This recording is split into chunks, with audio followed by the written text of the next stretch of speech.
Hi guys, today we are going to do part 1 of lesson 2, which is simplifying radicals. And our objective for the day is going to be able to simplify radicals involving products.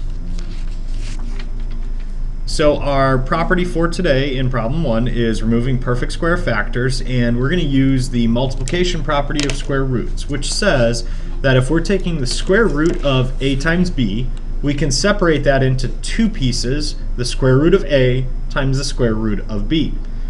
So we have our example. We've got 48 is split up into its two factors, which is 16 and 3. And we can take the square root of 16, which is 4. And we are multiplying by the square root of 3. All right, so here's how I like to teach these. Let's go back to factor trees, back to when you were 6th grade, and you can pick any two factors of 72. First comes to mind is 8 and 9. Neither one of these are prime numbers, correct? Do you remember this? Let's keep going. Is 4 a prime number? Nope. Let's keep going. Once we find our prime numbers, we stop. Is 9 a prime number? Nope. Let's keep going. Is 3 a prime number? Yep. We stop.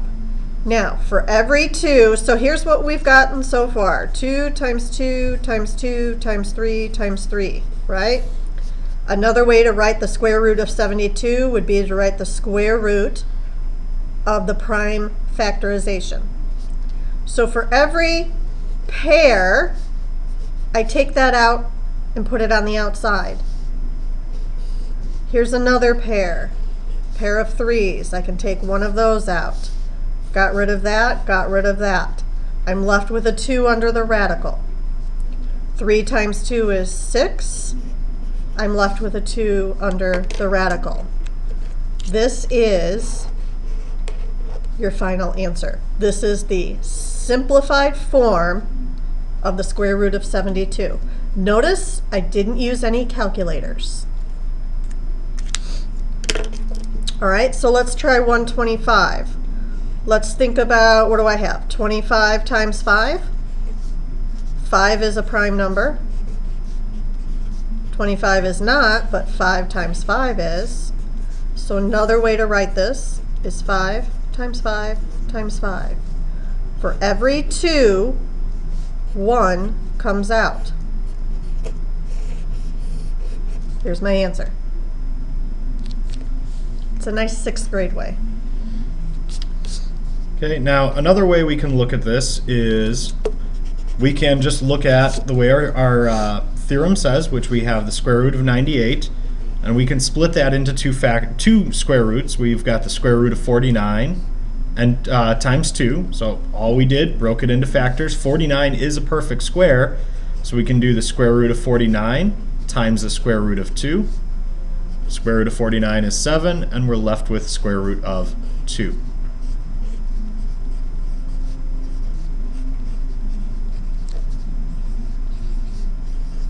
Once you get better at recognizing the factors and what your multiples are, you're going to be able to shortcut yourself to this method. But until you're at that point and you need to list out the factors, use the factor trees.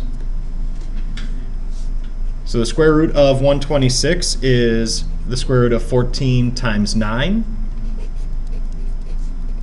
So we've got the square root of 14 times the square root of 9. We broke those two apart. Square root of 9 is a perfect square. We know that's going to be 3 times 3.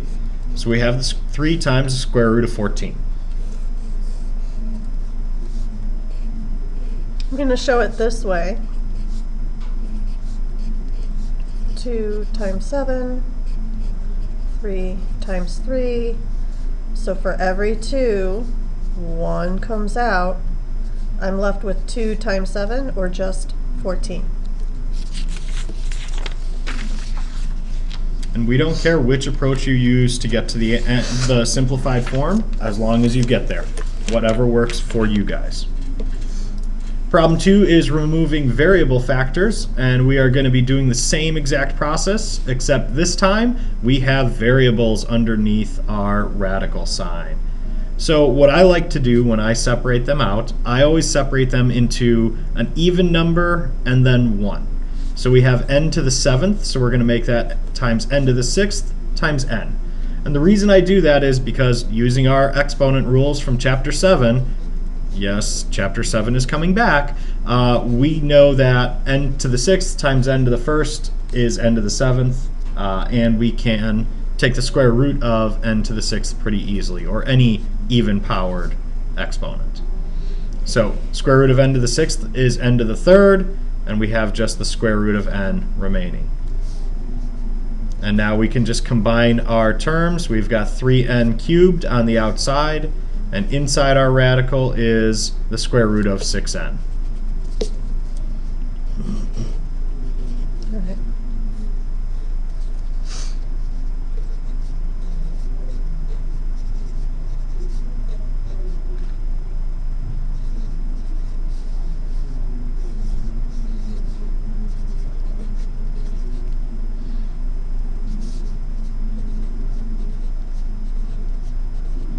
One, two, three, 4, 5, 6, 7.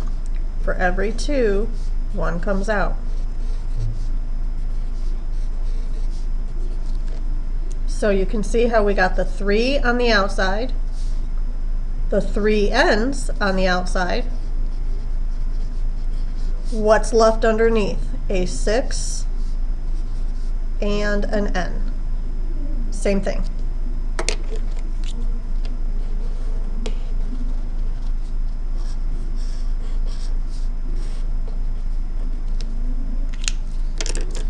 Okay, next up, letter B, we have something on the outside already. We've got a negative m on the outside, so that we're not going to have to do anything with, except we're going to have to do some simplifying once we pull things out of our radical. So we can break 80m to the 9th out into 16 times 5 times m to the 8th times m. Again, we just go to that even power for the exponents, and that way we can take a square root nice and easily. So we have negative m on the outside. Make sure you keep rewriting that each time. And we can take the square root of 16 times the square root of 5 times the square root of m to the 8th times the square root of m. And now we'll look for the perfect squares, things that we can pull out. Square root of 16, we know that's going to be 4. We can't take the square root of 5, so that stays the same.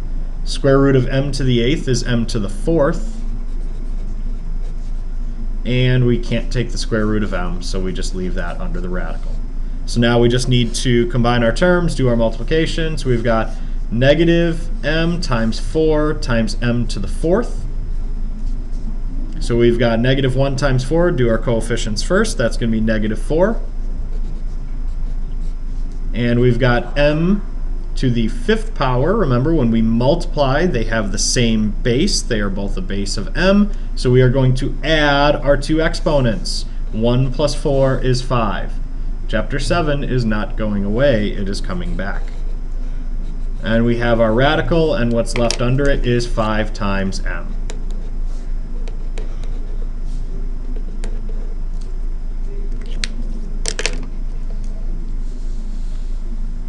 Okay.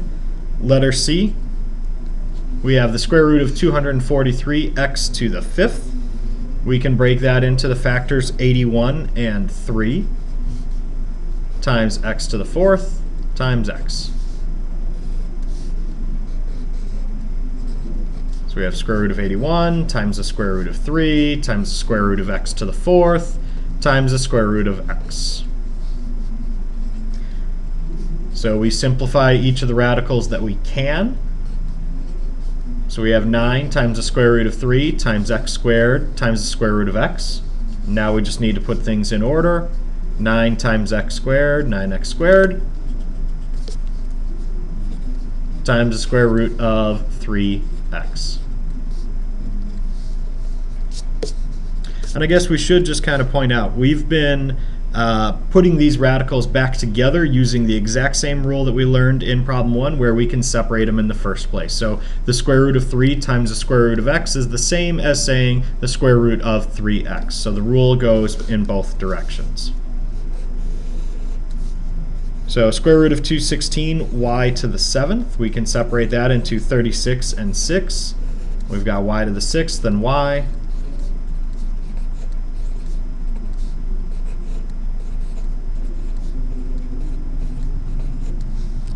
sixth. I jumped ahead, didn't I? Mm-hmm. Square root of 36 is 6. We can't take the square root of 6. We've got y cubed and the square root of y. Don't need the square root. I jump back a step. We combine our terms that we can. We've got the 6 and the y cubed on the outside, so we've got 6y cubed times the square root of 6y. And that is our most simplified form.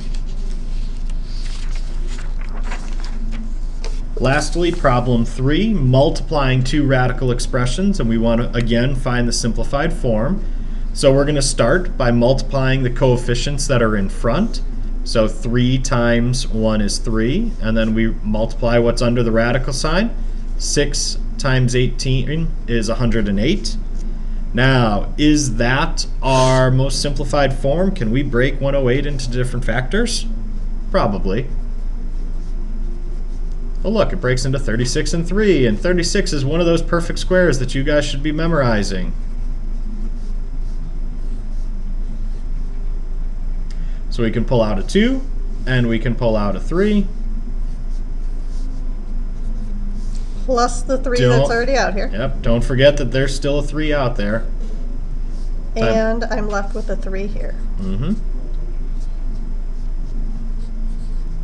So we have 18 square root of 3 is our simplified form. Okay. Our second problem, we have 2a, square root of 2a times the square root of 9a cubed. So we can combine those. Square root of 18a to the 4th. So we can break that up. 9 times 2 times a to the 4th. And when we take the square root of each of those pieces, we're going to end up with 3 times the square root of 2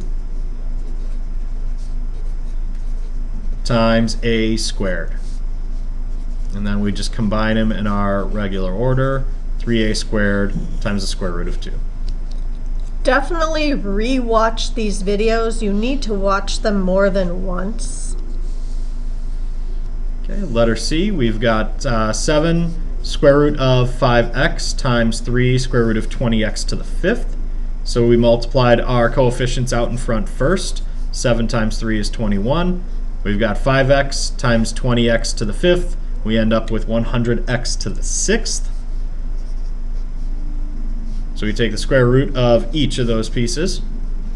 Square root of 100 is 10. Square root of x to the 6th is x cubed. Now we just need to combine our terms. 21 times 10 is 210 times x cubed.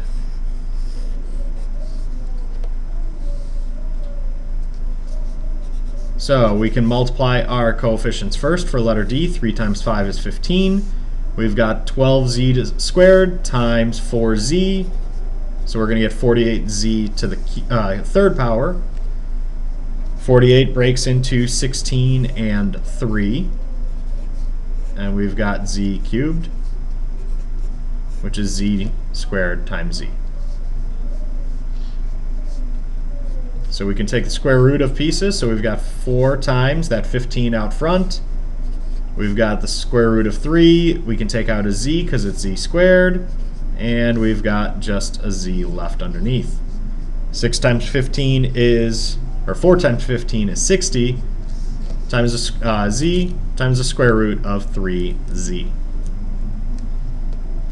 Now, sometimes it might be helpful for you guys if you want to simplify each of the radicals first.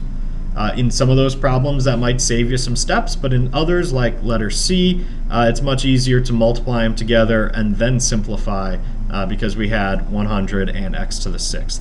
So that's up to you. So we are going to stop the video here. That is all for part 1 of chapter 10, section 2, simplifying radicals, and we will see you tomorrow.